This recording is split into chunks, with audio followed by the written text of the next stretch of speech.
Assalamualaikum warahmatullahi wabarakatuh. Saya Fariza Aulia. Saya akan mempresentasikan materi tentang periodisasi sastra angkatan 90-an dan angkatan 2000. Periodisasi sastra angkatan 90-an. Seiring terjadinya pergeseran kekuasaan politik dari tangan Soeharto ke B.J. Habibie, lalu Kiai Haji Abdurrahman Wahid atau Gus Dur dan Megawati Soekarno Putri, muncul wacana tentang sastrawan angkatan reformasi. Munculnya angkatan ini ditandai dengan maraknya karya-karya sastra, puisi, cerpen, dan novel. 1. Sastrawan angkatan reformasi. Proses reformasi politik yang dimulai pada tahun 1998 banyak melatar belakangi kelahiran karya-karya sastra, puisi, cerpen, dan novel pada saat ini. Bahkan penyair-penyair yang semula jauh dari tema-tema sosial politik seperti Sutarji Kalzon Bahri, Ahmadun Yosi, Herfianda, Acep Zamzam Nur, dan Hartono Beni Hidayat. 2. Kesusastraan zaman modern. Karya sastra angkatan 1990 ditandai dengan banyaknya roman percintaan dengan sastrawan wanita yang menonjol pada masa tersebut. Karya sastra Indonesia pada masa angkatan ini tersebar luas di berbagai macam majalah dan penerbitan umum. Angkatan 90-an memberikan nafas, terutama surrealisme, pembongkaran bahasa, dan mulai memunculkan masalah gender. Memasuki era angkatan 90-an, penuh kebebasan ekspresi dan pemikiran dengan ditemukannya percetakan, maka karya sastra jadi bersifat individual. Generasi 1990 memang hanya menjadi pencatat peristiwa-peristiwa ketika fenomena di luar diterjung badai kesemerakan beragam, sempitnya ruang artikulasi publik, dan lahirnya generasi yang gamang. Para penyair menyusung peristiwa luar-luar itu ke dalam kamar puisinya, maka sangat tidak mungkin menciptakan sebuah angkatan tanpa adanya perambahan estetika dari sebuah generasi yang selalu mengklaim dirinya menjaga wilayah kata-kata. Penelitian makin marak di mana-mana dan penerbitan pun terbilang berlimpah ruah. Memang ada juga pembatasan dapat mewadahi kehidupan sastra Indonesia selepas reformasi Mei 1998 dengan alasan telah terjadi kebebasan bersastra yang hasilnya masih harus diuji.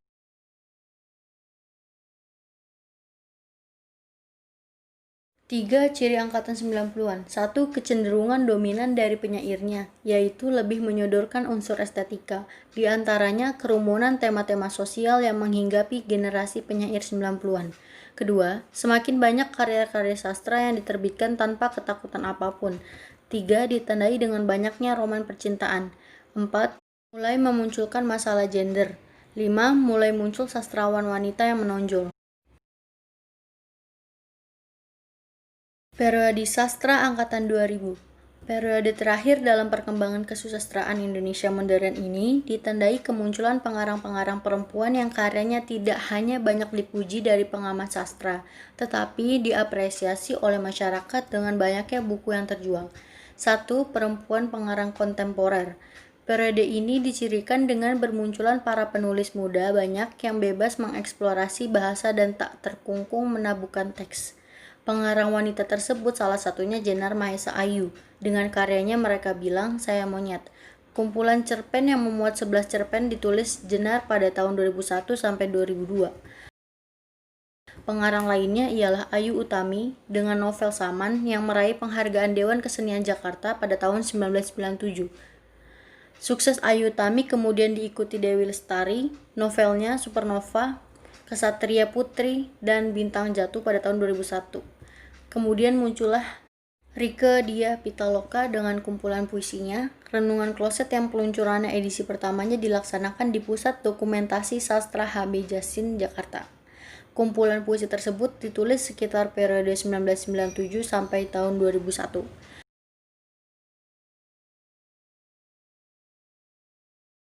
Dari generasi ini muncul juga penulis-penulis yang khusus menghadirkan tema-tema Islami.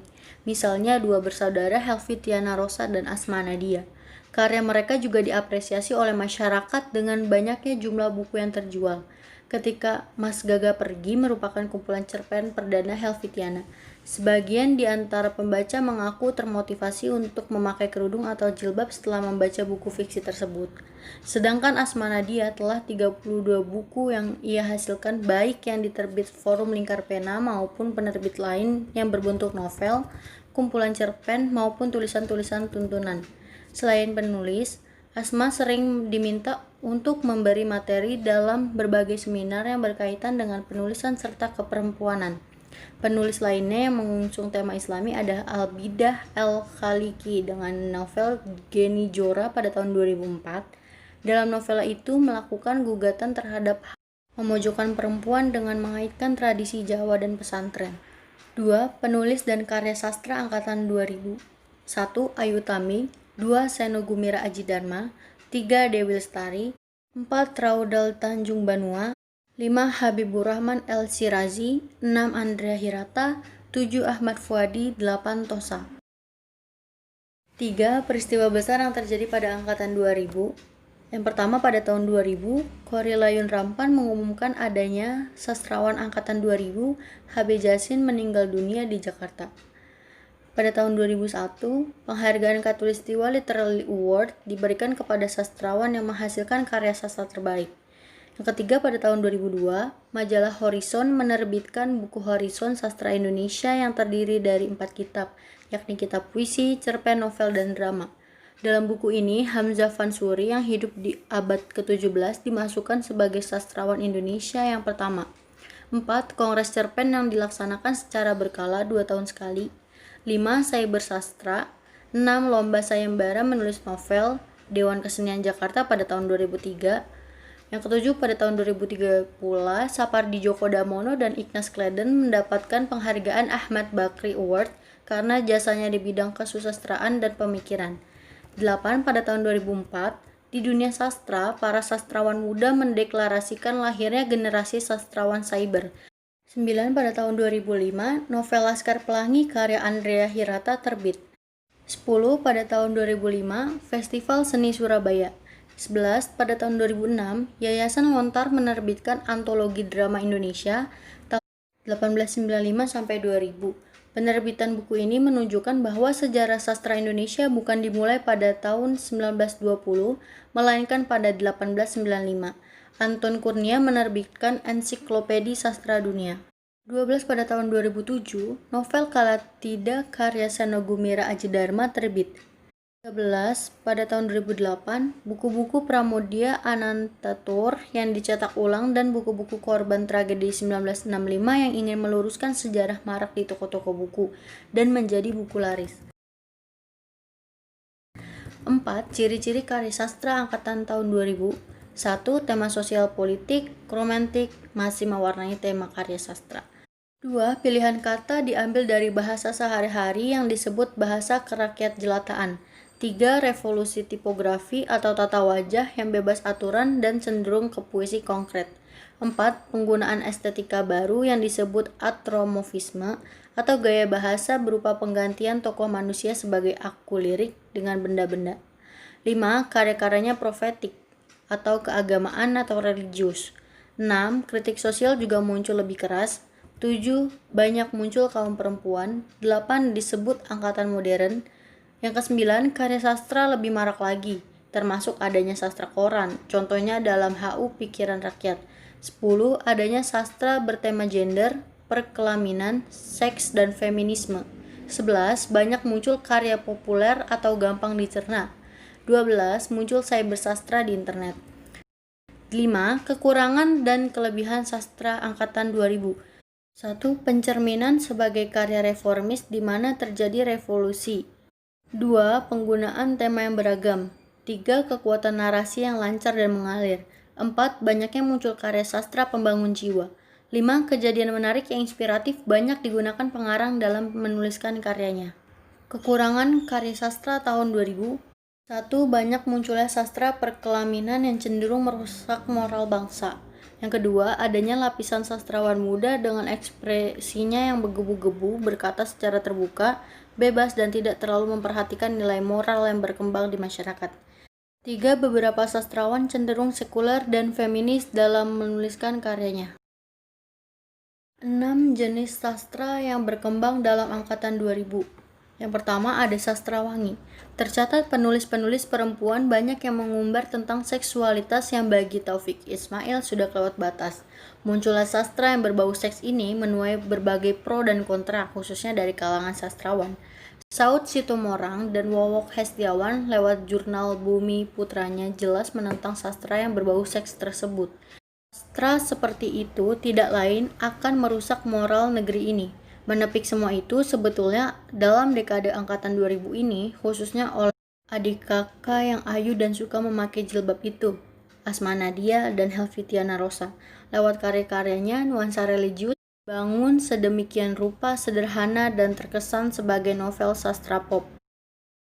2. Sastra Cyber.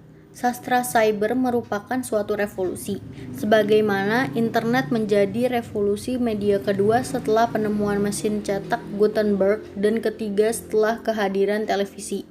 Sebelum munculnya sastra cyber, dunia sastra Indonesia sendiri telah memiliki beberapa kekhasan yang terkait dengan keberadaan teknologi media, antara lain sastra majalah, sastra koran, dan sebagainya. Ketika biaya publikasi semakin mahal, begitu juga dengan keberadaan sastra koran atau majalah dirasa telah membangun hegemoninya sendiri. Internet pun datang. Komunitas-komunitas sastra maya mulai muncul, memanfaatkan teknologi seperti mailing list, situs, forum diskusi, dan kini juga blog. Internet menawarkan iklim kebebasan tanpa sensor. Semua orang boleh memajang karyanya dan semua boleh mengapresiasinya. Situs sastra yang menjadi awal sastra cyber di Indonesia adalah cybersastra.com, situs yang dikelola oleh Masyarakat Sastra Internet atau MSI dengan redaktur Nanang Suryadi dan kawan-kawan mengawali cybersastra di Indonesia. Karena masalah teknis situs ini pindah ke domain lain dan menjadi cybersastra.net. Setelah itu, lembaga-lembaga terutama yang bergerak dalam bidang kesenian seperti Yayasan Lontar dengan www.lontar.org, sedangkan individu-individu yang karyanya dapat ditemui di internet ialah Taufik Ismail yang beralamat www.taufik.ismail.com.